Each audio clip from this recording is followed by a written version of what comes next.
व्यवसाय वृद्धीच्या नियोजनासाठी करा असं आवाहन all India gems and jewellery फेडरेशनचे माजी अध्यक्ष नितीन खंडेलवाल यांनी केलं। कोल्हापूर जिल्हा सराफ संघाच्या वतीनं आज आयोजित ऑनलाईन कार्यशाळेमध्ये ते बोलत होते। शब्बीर वसाया यांनी सकारात्मक रहा, व्यवसायाचं अवमूल्यन करू नका, नफा वाढीसाठी नियोजन करा असा सल्ला दिला। भरत ओसवाल यांच्या पुढाकारानं सराफ व्यापाऱ्यांसाठी पश्चिम महाराष्ट्रातली पहिली ऑनलाईन कार्यशाळा संपन्न झाली। लॉकडाऊनमुळे सर्वच क्षेत्रातील कामकाज ठप्प झाले। टप्प्याटप्प्यानं काम सुरू झालं तरी अत्यावश्यक सेवा आणि सर्वसामान्यांच्या गरजा पूर्ण करणाऱ्या क्षेत्रांना सवलत मिळणार आहे। अशा परिस्थितीत सराफ व्यावसायिकांमध्ये प्रचंड अस्वस्थता निर्माण झाली आहे।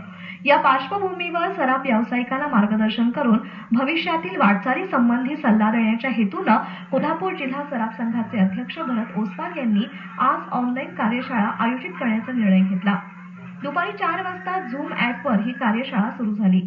राज्यभरातील तब्बल 790 सराफ व्यावसायिकांनी त्यासाठी नोंदणी केली आणि या कार्यशाळेचा लाभ घेतला।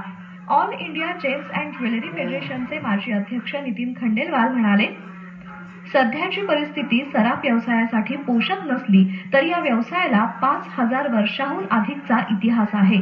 त्यासाठी खंडेलवाल यांनी रामायणातील दाखला देताना अशोकवनातील देवी सीता यांच्या अंगठीचा किस्सा सांगितला। भारतातील संस्कृती आणि विविध सण पाहता सोने खरेदी नियमितपणे होत राहील, म्हणूनच व्यावसायिक